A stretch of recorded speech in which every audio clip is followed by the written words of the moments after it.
100,2 FM Radio GBDI Situbondo. Haleluya. Apa kabar para pendengar setia Radio GBDI Situbondo? Kembali lagi bersama saya Agung di acara kesayangan kita tentunya, apalagi kalau bukan sarapan pagi, makanan yang sungguhnya bagi hati. Nah, kali ini kita sudah kedatangan Bu Esther nih. Selamat pagi Bu Esther. Selamat pagi aku. Haleluya. Apa kabar Bu? Puji Tuhan. Haleluya. Dan beberapa menit ke depan ini kita akan mendengarkan bersama-sama kebenaran firman Tuhan yang akan dibagikan.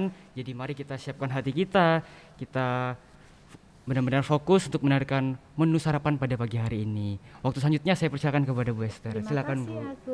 Iya Bu. Puji Tuhan.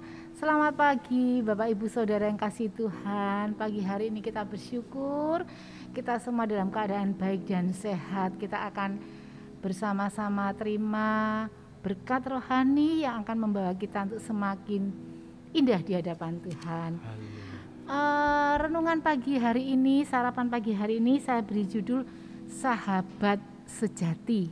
Nah, Bapak Ibu Saudara, kita ini diciptakan Tuhan sebagai makhluk sosial, bukan makhluk individual. Ya, kita baca lebih dahulu di dalam Kejadian 2 ayat yang ke-18. Kejadian 2 ayat yang ke-18, demikian bunyi firman Tuhan. Tuhan Allah berfirman, tidak baik kalau manusia itu seorang diri saja. Aku akan menjadikan penolong baginya yang sepadan dengan dia. Tadi di bagian ayat yang bagian A dikatakan, Tuhan berfirman, tidak baik kalau manusia itu seorang diri saja. Itu sebab Tuhan ciptakan manusia lain. Nah, yaitu di taman itu diciptakanlah Adam dan Hawa sampai berkembang sampai sekarang. Kita pun sekarang tidak bisa hidup sendiri, ya. Kita perlu orang lain. Ya. Tadi saya beri judul renungan pada pagi hari ini adalah sahabat sejati. Pasti di antara kita punya sahabat ya. Baik itu anak-anak, remaja, mungkin kaum dewasa pun ada yang punya sahabat. Sahabat itu beda dengan teman loh ya. Kalau teman itu bisa ya pokoknya datang, pergi. Nah, wes hanya sekedar apa ya, kalau ingin berteman ya berteman. Tetapi sahabat itu adalah yang selalu hadir bersama setiap waktu ya, menjadi pendengar mungkin ya. Kalau mungkin Bapak Ibu, di antara Bapak Ibu yang mendengarkan sarapan pada pagi hari ini mungkin berpikir, oh iya aku punya sahabat si A. Biasanya suka apa ya, kita seorang sahabat itu, bersahabat itu suka curhat-curhat, suka menyampaikan kalau ada susah, kalau mungkin ada pergumulan dan lain sebagainya, memperhatikan ya, itu sahabat. Demikian juga mungkin ayat-ayat pagi hari ini adalah ayat-ayat yang tidak asing lagi bagi kita semuanya, tapi kita percaya setiap firman Tuhan itu adalah baru. Ayat yang tidak asing lagi di dalam Yohanes 15 ya, Yohanes 15 ayat yang ke-14 ya, Yohanes 15 ayat 14 demikian bunyinya, kamu adalah sahabatku jikalau kamu berbuat apa yang kuperintahkan kepadamu. Amin. Ini adalah firman Tuhan. Yesus yang ngomong, kamu adalah sahabatku. Wah, puji Tuhan loh ya. Tuhan ngomong itu loh sama kita. Kita ini sahabat Tuhan ya. Oh, bukan sekedar hanya apa dikatakan, bukan orang lain, bukan sekedar teman, tetapi sahabat dikatakan. Sahabat Tuhan. Tetapi dikatakan tadi ayat seterusnya bagian 14b, saya akan ulangi baca, kamu adalah sahabatku, Yohanes 15:14, jikalau kamu berbuat apa yang kuperintahkan kepadamu. Ini firman Tuhan ya, jika kita melakukan apa yang diperintahkan Tuhan, Tuhan katakan kita itu sahabat. Ya, kalau sahabat di dunia saja bisa saling curhat, ya, bisa saling berbagi, Apalagi kita dikatakan sahabat Yesus. Luar biasa. Tetapi dikatakan apabila melakukan firman, perintah. Perintah Tuhan itu apa? Ya di dalam firman Tuhan. Banyak. Kalau kita baca dalam Yohanes 15 ayat yang ke-12. Inilah perintahku, yaitu supaya kamu saling mengasihi seperti aku telah mengasihi kamu. Nah, salah satu perintahnya loh ya ini, saling mengasihi. Ya, saling mengasihi.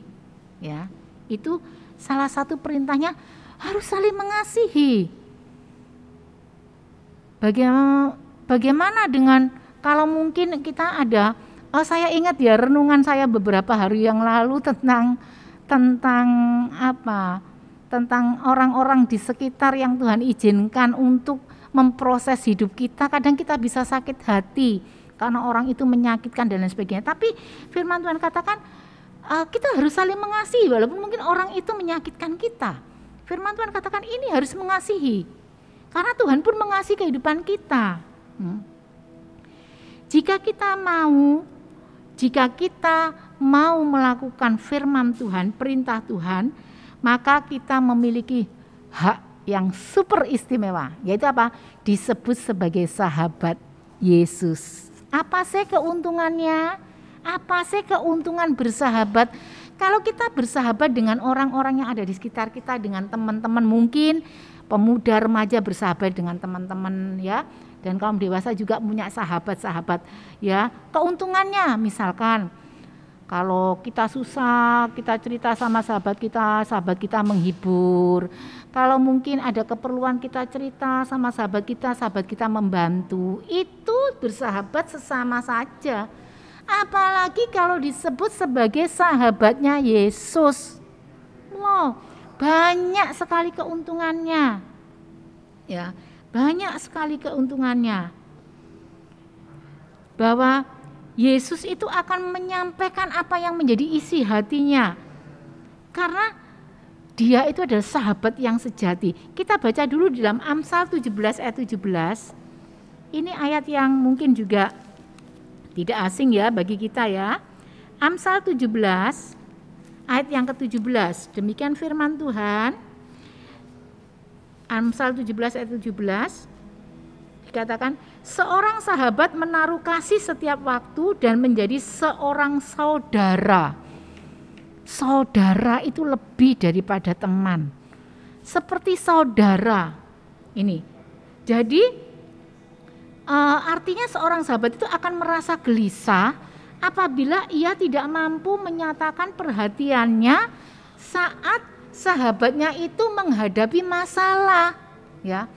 Jadi saat sahabatnya itu menghadapi masalah, ya, seorang sahabat itu akan merasa gelisah apabila dia tidak memperhatikan sahabatnya yang sedang mengalami masalah.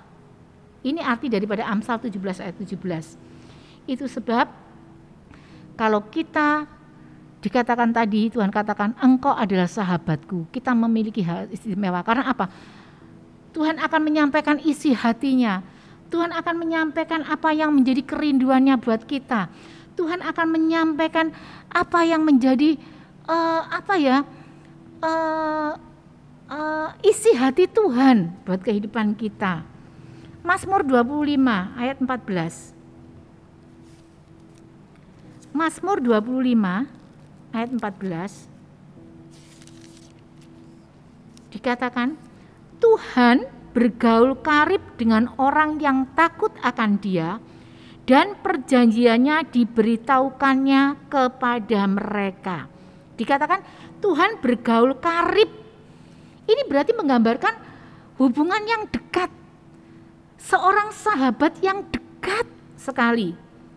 Dan kalau orang itu dekat kepada Tuhan, dikatakan kalau orang itu bergaul karib dengan Tuhan, dikatakan bahwa Tuhan akan memberitahukan, menyampaikan isi hatinya kepada orang itu. Di mana kita tahu isi hati Tuhan? Di dalam firman Tuhan. Di dalam firman Tuhan. Itu sebab Bapak Ibu Saudara, tadi saya katakan, sahabat di dunia pun akan mendengarkan. Kalau mungkin saya punya sahabat dengan si A, saya ini kemudian punya masalah, saya cerita, dia memperhatikan, saya ada kekurangan, dia akan membantu. Terlebih Tuhan Yesus, ceritakan dia sahabat yang sejati, dia sahabat yang setia. Ada pujian yang mengatakan Tuhan Yesus setia, dia sahabat kita, dia mengerti tetesan air mata kita, pergumulan kita hari-hari ini di tengah-tengah pandemi yang seperti ini. Renungan-renungan firman Allah yang sudah disampaikan, sarapan-sarapan pagi itu saling menguatkan. Bagaimana dikatakan bahwa tangan Tuhan itu tetap menopang hidup kita. Dia akan menggendong kita. Di saat kita jatuh, dia tidak membiarkan kita tergeletak. Itu dalam firman Tuhan. Dia adalah sahabat yang akan siap untuk mendengar curhatan kita. Keluarkan isi hati kita kepada Tuhan. Dia sahabat yang setia. Kalau kita sakit, lari kepada sahabat yang setia, yaitu Tuhan Yesus. Dia sanggup memberikan kesembuhan. Kalau kita susah, datang, dia sanggup menghiburkan. Bahkan lebih daripada itu, dalam Yohanes 15 ayat 13, Yohanes 15 ayat 13, tidak ada kasih yang lebih besar daripada kasih seorang yang memberikan nyawanya untuk sahabat-sahabatnya. Amin. Siapa yang memberikan nyawanya untuk sahabat-sahabatnya? Siapa yang memberikan nyawanya untuk kita orang berdosa? Hanya Tuhan Yesus Kristus. Tanggal 5 September baru saja kita bersyukur kepada Tuhan, kita bisa melakukan ibadah setelah sekian lama bulan kita tidak bisa bersama-sama beribadah di gedung gereja. Pada tanggal 5 September kita bisa melakukan ibadah yang disertai dengan perjamuan kudus. Kita diingatkan kembali akan korban Yesus 2000 tahun yang lalu. Kita dipersatukan kembali dengan tubuh dan darah Yesus. Seorang sahabat yang memberikan nyawanya buat kita, yang memberikan hidupnya, mati di atas kayu salib demi kita, untuk kita sahabat-sahabatnya yang dikasihnya. Tuhan hanya inginkan supaya kita menjadi sahabat yang setia. Lari kepada Yesus. Jadikan Yesus sahabat sejati kita. Sahabat karena dia sahabat, dia pribadi, Yesus pribadi, sahabat yang setia, yang tidak akan mengecewakan dan tidak akan menyakitkan kehidupan kita. Di saat kita mampu melakukan kebenaran firman Tuhan. Itu sebab siapkah Bapak Ibu Saudara untuk kita menjadi sahabat Yesus? Bapak Ibu Saudara sendiri yang menjawab. Siapkah aku menjadi sahabat Yesus? Yang bisa menjawab adalah Bapak Ibu Saudara sendiri. Ingat, sahabat yang sejati, sahabat dalam suka dan duka, dalam apapun juga lari kepada Yesus. Lari kepada Yesus. Dia sumber jawaban kita, dia sumber kekuatan kita. Bahkan terlebih daripada itu, ingat korbannya di atas kayu salib. Itu adalah satu bukti yang dia berikan, bagaimana hidupnya diberikan buat kita orang yang berdosa, dijadikan indah, dijadikan berharga oleh karena korbannya. Jadikan Tuhan Yesus Kristus sahabat kita yang sejati, sahabat kita yang setia. Dia mendengar tetesan air mata di kita, dia mendengar keluh kita, dia tahu penyakit kita, dia siap menanggungnya asalkan kita lari kepada sahabat yang sejati, sahabat yang setia, Tuhan Yesus Kristus. Puji nama Tuhan. Ini sarapan pagi yang saya dapat sampaikan, kiranya Tuhan Yesus memberkati kita semuanya. Saya kembalikan kembali kepada Agung. Ya, haleluya. Ini sarapan yang sangat mengenyangkan para pendengar, luar biasa. Kita belajar bagaimana kita menjadi sahabat yang sejati, karena kita sebagai manusia pun sebagai makhluk sosial ya Bu ya. Kita juga pastinya kita akan berhubungan dengan sama kita. Dan yang paling penting adalah kita harus bersahabat dengan Tuhan. Amen. Bagaimana kita menjadi sahabat yang sejati dengan Tuhan. Dan pertanyaannya adalah, siapkah kita menjadi sahabat yang sejati untuk Tuhan? Karena dia sudah menjadi sahabat yang sejati bagi kita. Amen. Nah itu dia para pendengar. Dan sayangnya waktu kita terbatas sekali, dan mungkin ini akhir dari sarapan pada pagi hari ini. Jadi sampai jumpa di sarapan pagi selanjutnya. Saya Agung, hanya di 100,2 FM Radio GBDI Situbondo. Selamat pagi, Tuhan Yesus memberkati.